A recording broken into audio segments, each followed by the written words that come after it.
France hosting Scotland in the Rugby World Cup warm-up games.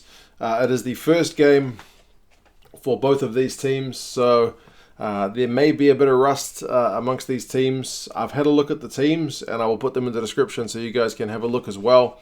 On paper, this one looks like it's going to be a cracking game because there's kind of excitement written over both of these sides. A lot of very good and exciting players.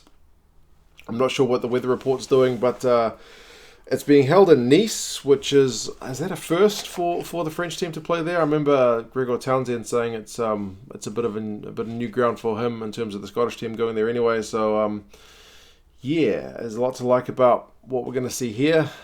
Might be rusty. We saw a bit of that in the Ireland and Italian game last week. Less so in the England and Wales game. So it's going to be interesting to see just how quickly these kind of players can get things together and how quickly they can get up to speed. Obviously, we're hoping for no injuries. Knock on wood for those guys, because we've already had, like, Gareth Anscombe's out after one game in the World Cup lead-up. So let's hope that everyone kind of gets through this game relatively unscathed and that we get an entertaining game. But again, it is pretty much all just building up to the Rugby World Cup. It is a test match, so both sides will still be looking to put in their top efforts. But yeah, it is a warm-up game. Last five, it's fairly even. France with 3 wins, Scotland with 2. Scotland, I think, tends to win at home and lose the ones away. That's how it was last season. Well, this Six Nations season just gone. It was 27-10 in the Six Nations this year. But the average score over the 5 games is pretty even, with France scoring 22 and Scotland scoring 21. So 2 relatively even teams. This is why, again, on paper, this looks like it's going to be a good game. That being said, the last time Scotland won in France was 1999. So there's a wee record to challenge there if the Scottish guys can get up for it.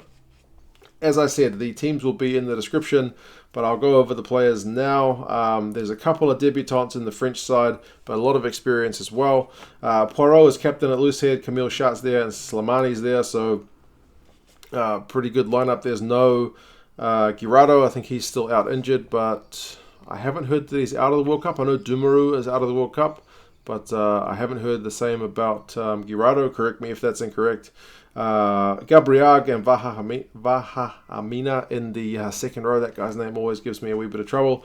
Cros is the number 6. He is on debut. The blindside flanker, Alldritt, is at 7, and Ollivon is at 8. I think it's the first time we've seen him play after quite some time. I think he's been injured for quite a while, so good for him to get back. Dupont and Lopez are 9 and 10. I read that it is the first time they have played together for France, so what kind of chemistry they've got working together will be an interesting one to watch. Both good players, so especially like Dupont, but Lopez is solid as well. Fofana and Fickou is a pretty exciting looking midfield combo, very attacking. Outside backs, Raka is on debut on the left wing. Penaud is, again, probably one of my favourite French players on the right wing, and Maxime Médard is in there at fullback. Big names on the bench as well. You've got Picamoles there. Lambey is there, who's only been playing for France for a couple of years now. I mean, made his debut last year, so another good player. And Tamak's there, another young and up and coming guy. So Thomas Ramos. There's a lot to like about that French side. Nobody knows what kind of level they're going to come out with, but hopefully it's a decent gear. Hopefully at least kind of third gear. For the Scottish, they've got a couple of debutants as well, but I think both on the bench. Forwards, Jamie Batty is there at loosehead. McAnally is captain at hooker, and Simon Bergen's there at tight head. So that battle with that French scrum is going to be an interesting one. Toulis and Gilchrist are in the second row. John Barclay is back. I think we haven't seen him in Scotland colours for quite some time. Jamie Ritchie's at 7, and Josh Strauss is at 8. Ali Price and Adam Hastings, 9 and 10. I think they are going to rest some of the guys like Finn Russell and what's his name? Laidlaw. I think those guys are going to get a bit of an extended rest, at least another week or two before we kind of see them back in action. So kind of makes sense seeing as some of these guys' domestic seasons went a bit longer than others. Midfield is Duncan Taylor and Hugh Jones. Again, that's the first time those guys have played together. First time we've seen Duncan Taylor playing in a long time. A lot of these guys, as I said, kind of back from long-term injuries, haven't seen them play for a year or two for their countries. So, what's his face? Townsend talked a lot about how excited he was to see Duncan Taylor back. I'm thinking of Hugh Jones. Duncan Jones, maybe that's the midfield. Excited to see him back and how he could like really make a stamp on the World Cup if he kind of hits the ground running. Darcy Graham, with those fleet feet of his, is on the right wing. McGuigan is on the left wing, and Stuart Hogg is at fullback. So that Hogg and Hastings combination is going to be an interesting one to watch.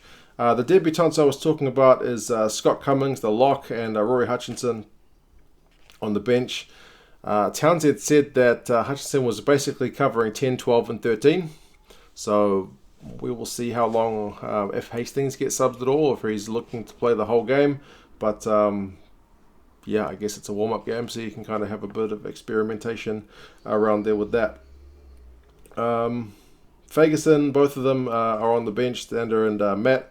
George Turner, Gordon Reid, Blair Kinghorn, one of my favourite Scottish players. I don't know why I do like Darcy Graham as well, but something about a big rangy outside back that's maybe because I'm 6'4", dreams of being an outside back. Not to be too skinny, a cricket player. Getting distracted again. Like I said, some of these guys are going to be rested. Interestingly, Gregor Townsend mentioned a lot about playing at pace in his team announcement, so I guess that's kind of reflected in the squad that he has picked.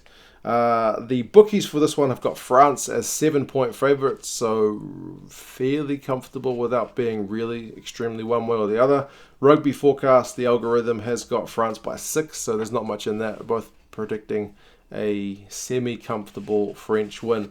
But it is a warm-up game. Both of these sides haven't played since the Six Nations, so none of us really know what kind of level they're at. How's their fitness? How are their combinations working out? It's going to be an interesting one to watch. As I said, guys back from injury.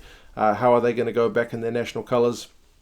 You guys let me know your thoughts on this game. How do you think it is going to go? This one, I think, is on 6 in the morning here in New Zealand. So it's a late night game in France, so I should be able to watch this one live. But I'm probably going to have to dual cast it with a delayed version of the South African game. So I'll watch it as best I can. Hopefully my kids are not running around my feet. Distract me. Hopefully my son sometimes, like he's 3.5, likes to sit down and watch the rugby. Although when I ask him which players he likes, he all too often points to the ref. The ref often wears a really, at least down in the Southern Hemisphere, like a bright yellow or something, and that seems to attract his attention. So we will see. You guys let me know your thoughts on the game, and I will talk to you again soon. See you later.